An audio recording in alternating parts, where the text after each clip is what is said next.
Now are you all listening? This is Radio 2. Oh dear, I can't cope.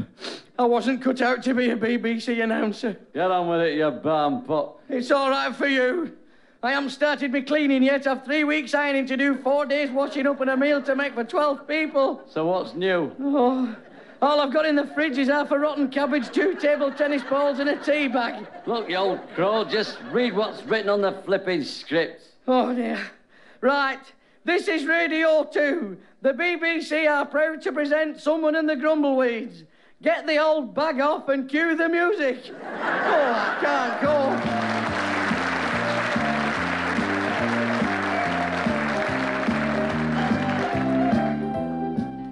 Thank you, thank you, thank you. 1,000 thank yous, ladles and jelly spoons. And welcome to our humble little show. Every flipping week he says that. I know. I'm trying to make it into a catchphrase. Don't let him upset you, old gaffer. Hey, don't bother me, Ratface. I'm thick-skinned. Well, you're half right. Sticks and stones may break my bones, but rhubarb's cheaper on a Monday. What's all that about, old lad? That's just one of me old granny's sayings. Oh, no, not his old granny again. Old granny rubbish were full of pearls of wisdom. From what I've heard, she was full of cooking sherry. Whosoever wandereth across the desert of life will get sand in his cocoa. Aye, brilliant, that. Yes. The weary man who walks in the shade of the jacaranda tree has probably lost his holiday money. How very true. I think I'll go get a video out. Feareth not the leaping frog, for he who sniffs the flower of life will never want for porridge. That gets you right there, that does, doesn't it? Yeah. I don't tell you where it gets me. You know, it must be marvellous to be a literary genius. Aye. She was in front of her time. She should have been in front of a 57 bus. Pack it in rubbish. You're a pain in the flipping neck. Pity the man who mocketh, for even though he walks in the path of wisdom, he that piles up an abundance of riches will be as a grain of rice, even though somewhere over the rainbow we'll meet again. Don't know where, don't know when, though the raindrops keep falling on your head. If you can help somebody as you pass along, you'll never walk through a storm on a Friday. No, this is all we need. These two bird brains, Kylie and Jason. I hope you weren't talking about us when you said bird brains. Exactly. Because Ernest and me are anything but. Do you realise that my friend here... He means me. I mean him. Do you realise he's on the brink? He's been on the brink for years. He is on the brink of his greatest ever achievement. Here, hang on a minute. What's this greatest ever achievement all about, then? Well, I am going to tackle the Cresta Run. That's incredible. No, it's in Switzerland. About this Cresta Run job, what sort of sledge is he using, like? Sledge? We're talking about sledge. What's he want a sledge for? Well, how's he going to go down the Cresta Run if you haven't got a flipping sledge? Oh, come on. Huh. I'm not that ignorant. Use your brains. Cresta Run. It's a run. I'm going to run down it. Look, you prawn. You go down the Cresta Run on a sledge. Pull the other one. If they'd intended you to go down the Cresta Run on a sledge, they'd have called it the Cresta Sledge. But you can't run down it, you dork. It's solid flipping ice. You mean it's slippy? It's solid ice. Did you hear that, Geoffrey? It's slippy. That could be dangerous, Ernest. You might fall and twist your ankle. Yes. If he falls down there, he'll break every bone in his body. Oh, I'm not doing it. I'm not doing it. Does this mean, like, that you're giving up the idea of going down the Cresta Run, like, even on a sledge? Well, put it this way. He's only just taken the stabilisers off his bike. Yes, and that was a three-wheeler. What about a four-man bob? I beg your pardon? I said, what about a four-man bob? Where can we find four men called Bob? I don't know, Ennis, but it sounds interesting. It's a bobsleigh, you bam pot, a sleigh. You're joking. If Ernest won't do it, we'll never get a reindeer down there. No, we won't. No, forget it. He'll tackle something else. Tell him to answer the door. But there's no one at the door. You won't be told, will you? Look at the time. That'll be this week's guest. Hurry up. Let's have a quick tidy up. A quick tidy up, you'll need a gang of navvies and a dumper truck. Oh, dear, it'll have to do. Open the door, Ratface. Yes, can I help you? You can. Get me a duster and some metal polish. This doorbell's filthy. And look at the state of this hallway. It's knee-deep in muck. Well, is it, Ratface? Oh, it's that famous lady actress of films and television and dustpan and mop. It's Miss Thora Hird.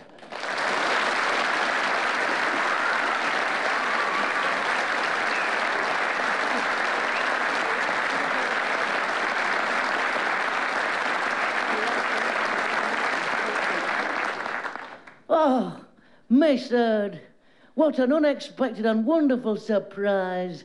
Welcome to our humble little home. Home? You call this place a home? It's more like an inflated bin bag with windows. It's a disgrace. It's a midden.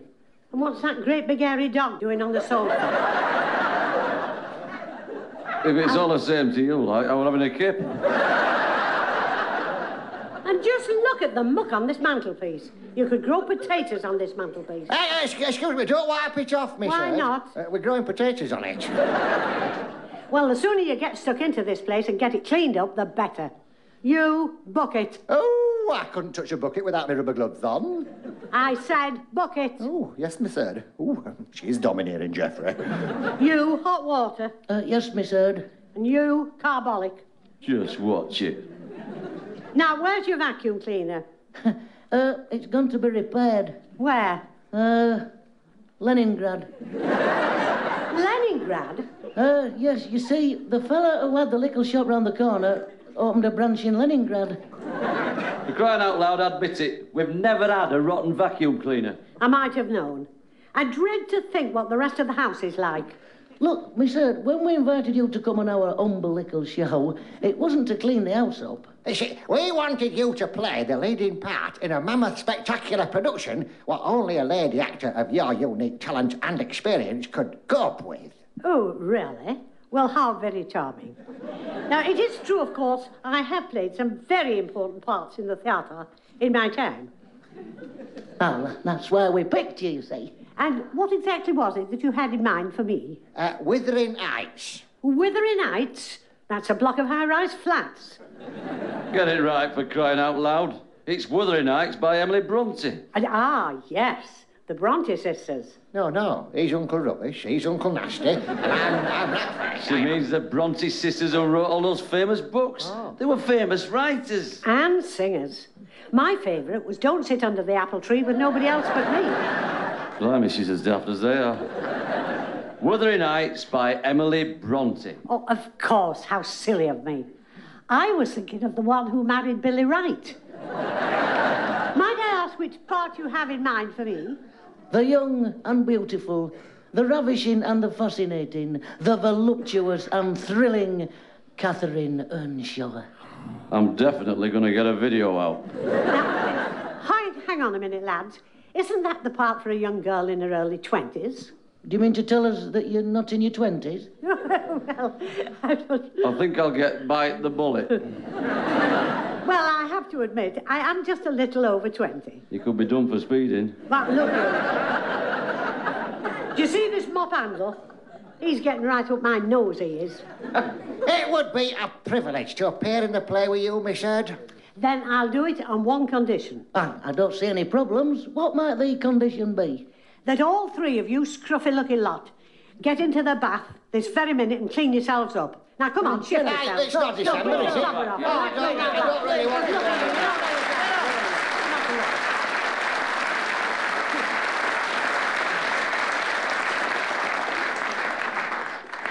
to. Ladies and gentlemen, tonight we are privileged and proud, honoured in the extreme to present to you, the great British listening public, the true life story of one of the most incredible men this country of ours has ever produced. A man who has astounded the world with his extraordinary and astonishing exploits. A man not given to boasting or bragging about his adventures.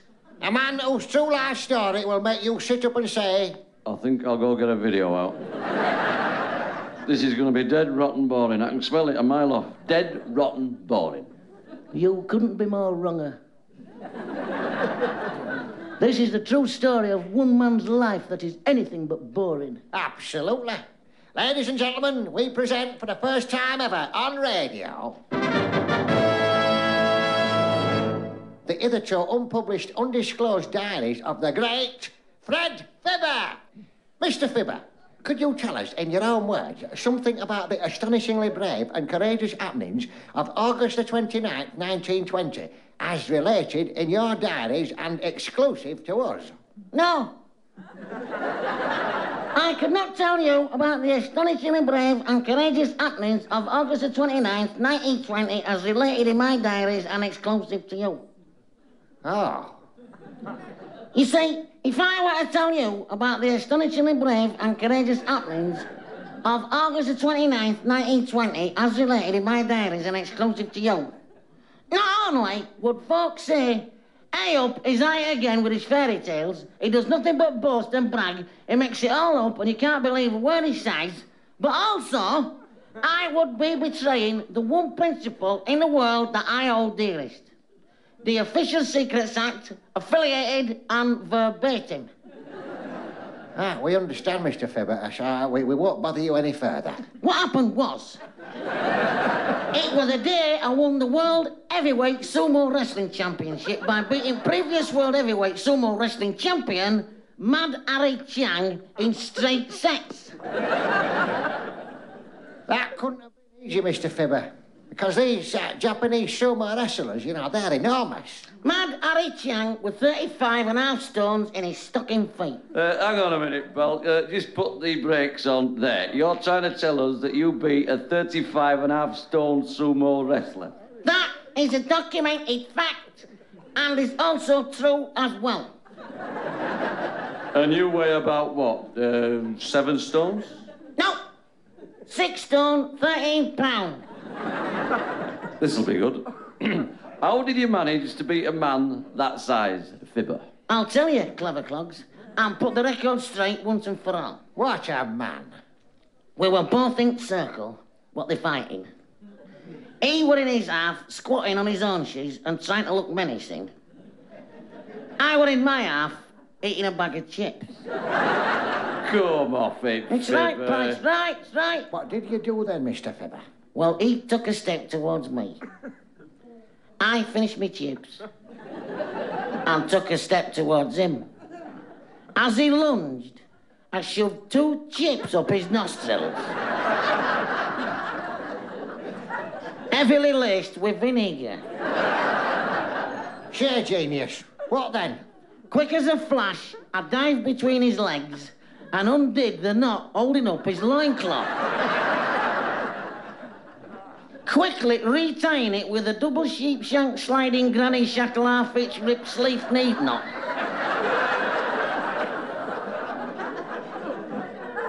And then I pulled it tight. He let out a blood-curdling scream, fell to the floor with his eyes watering, and vinegar running out of his nose.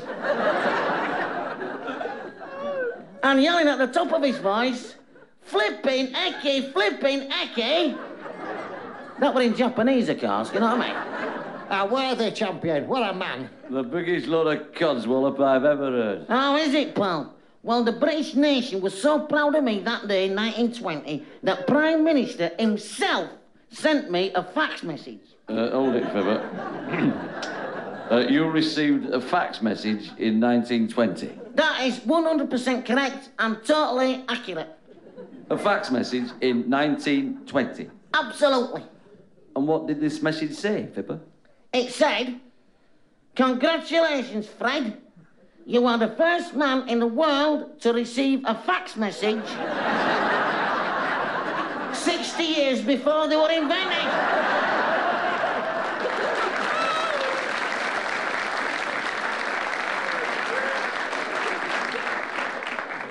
I wonder if there's any money in piano tuning. Anyhow, I'll go now, lads. There's an aeroplane waiting outside for me. I'm going for 33,000 feet free fall record in half an hour. Don't forget to put your parachute on, Fred. Who said anything about wearing a parachute, eh? Ta-ra, lads, I'll see you. What a man, what a lad he is,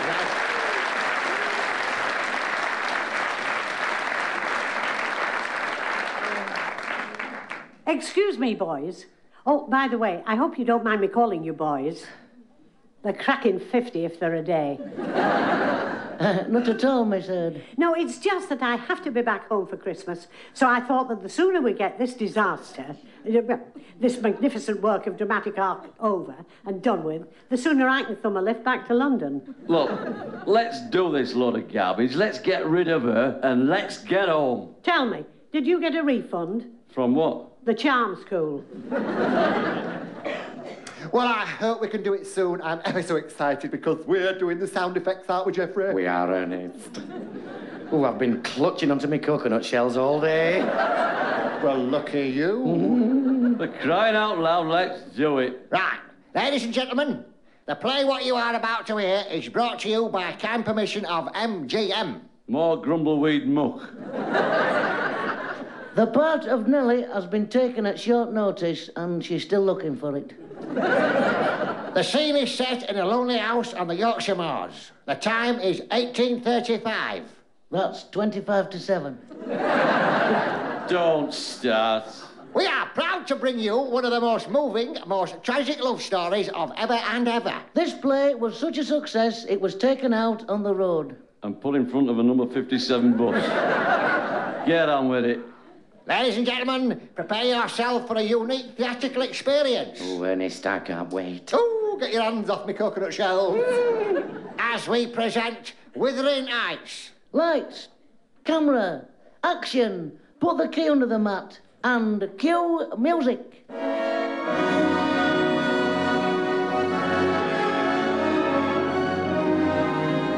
Oh, I don't reckon much to that music. Haven't you got any Barry Manilow? I don't think he was born in 1835, Miss Heard. It should have been. Cut the rotten music. Ooh, well, we like Barry Manilow, don't we, Geoffrey? We do, Ernest. All except his nose. Oh, yes, you're right, his nose. You could open a tin of salmon with that nose, couldn't you? We like his songs, though. Oh, We like yes. his songs. When he sings, the hairs stand up on the back of my legs. Yes, especially when he sings that cock-a-banana. Oh, yes. Yes. Her name was Lola. She was a showgirl. And she worked at the Cock-a-Banana. Oh, yes. Now, look, are we going to do this play or not? Because I could be at home pickling eggs. I think I'll get a video out. I don't think they do a video on pickling eggs. Ladies and gentlemen, Wuthering Heights, lights, camera, action, thank you.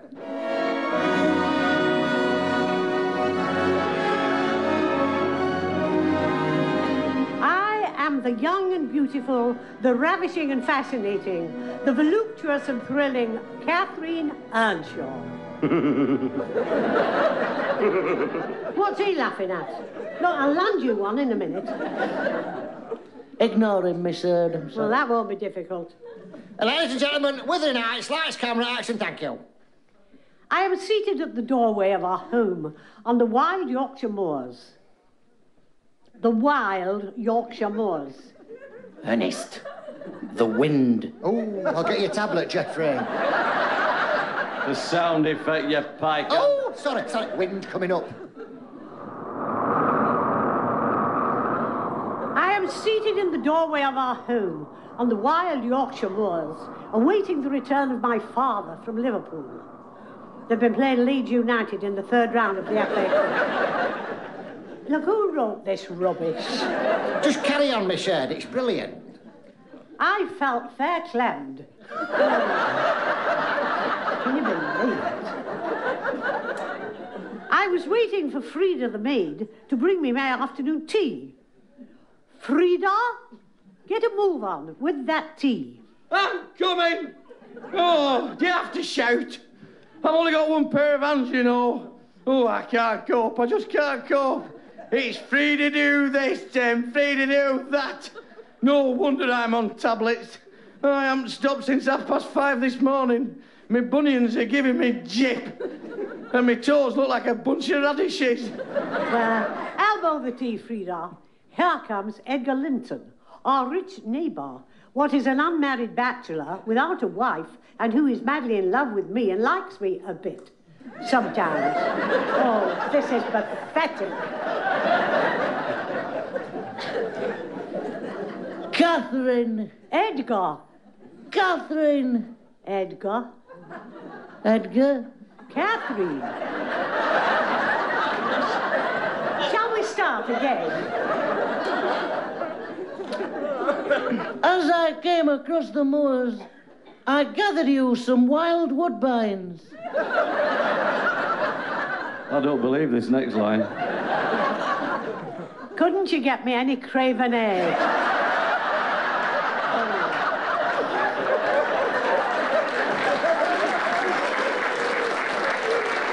See what I mean? Catherine, you are the most beautiful, captivating... No, hang on a minute. Why has your voice changed? Me and Uncle Rubbish have changed parts. You see, he's decided he'd rather play Heathcliff. Oh, I suppose it's called job sharing. Right. Catherine, you are the most beautiful, captivating, radiant, gorgeous, elegant, graceful and refined woman what I have ever clapped eyes on. Alas, I cannot stay. Where are you going? The opticians. Ah, here comes my father galloping across the moors on Brown Bess. Where's my coconut shells? Someone's pinched me coconut shells. You're sitting on 'em, Ernest. Oh, yeah. Oh, silly me. Hey, well done, Bess. Well done. Next time, get a horse. My back's killing me. Father, you returned from your journey with a stranger. I met him wandering the malls looking for work. I brought him back to do a bit of labouring for me. His name is Heathcliff. And his orchestra. I gazed at the stranger. My hands trembled. He was 6'2", black curly hair, smouldering eyes, flashing white teeth, of magnificent build, and one of the most rugged, handsomest creatures I had ever set eyes upon. When he spoke, I felt a strange weakness come over me. So you're Heathcliff. Happen. Our eyes met. Oh, Ernest, how did you do that? Don't really know, just bang these two things together here.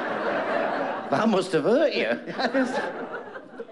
Is this your first visit to this part of the world, Heathcliff? Happen. Well, I have business needs tending, Catherine. Show Heathcliff around his new surroundings. Yes, Father. Oh, I nearly forgot. I brought you back a present. Oh, Father, look at what my father has brought me, Heathcliff. It's an hairnet. Yes, I had to throw the other one away. It was full of holes.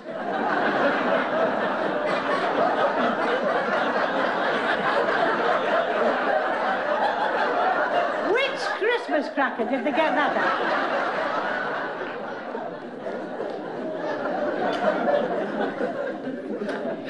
Heathcliff, I hope you don't mind sleeping in the hayloft. Oh, that sounds lovely.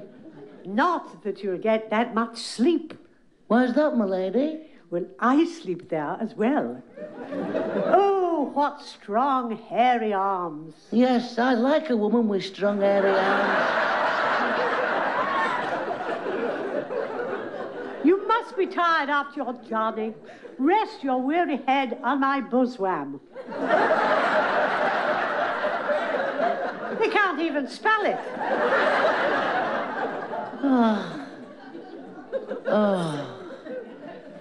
Oh, that's nice, that is. Proper lovely. Hey, What? I can hear the tide coming in.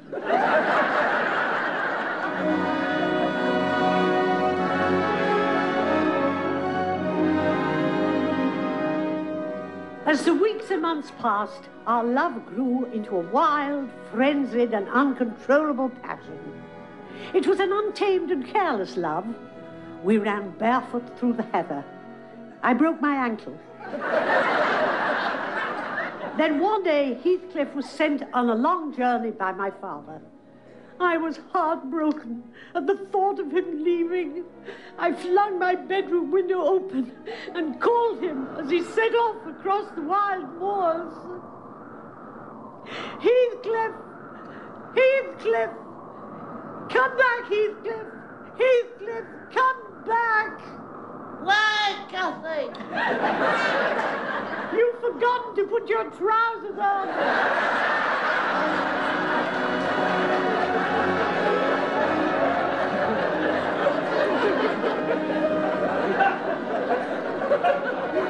But heartbreak was closing in on us. The time had come to tell Heathcliff about Edgar and my father's plan for us to marry. When I broke the news to him, I was stunned by the anger, the fury, the crazed violence of his reply. His knuckles were white as he clenched his fists. He towered above me and said, Oh. Then came the day I had been dreading. Doing this show. No, sorry. The day I had been dreading. Edgar had arrived and Heathcliff was with me and father. It is a day that will be forever branded on my memory. A meeting I shall never forget. Heathcliff! Edgar. Heathcliff! Edgar? Catherine! Frida. Heathcliff! Father! Edgar? Catherine. No, hang on a minute. Heathcliff! Father! Edgar? No. Frida? Father? No. Frida? No. Terry Wogan? Oh, I can't cope with this. I just can't cope. Where's my tablets? Frida. What? She's Frida, you Wally. I'm not. And who's this Wally when he's at home? I couldn't give a monkey's who's Wally, who's Frida, who's Heathcliff, who's Catherine, or who's Edgar, because I'm clapped out. I've forgotten who I'm supposed to be now. Well, you can be Donald Flippin' Duck for all I care. Look, do you know something? I have never been involved in such a shambles in all my life. And to think I turned down a chance to have green guns poured over me on telly, I know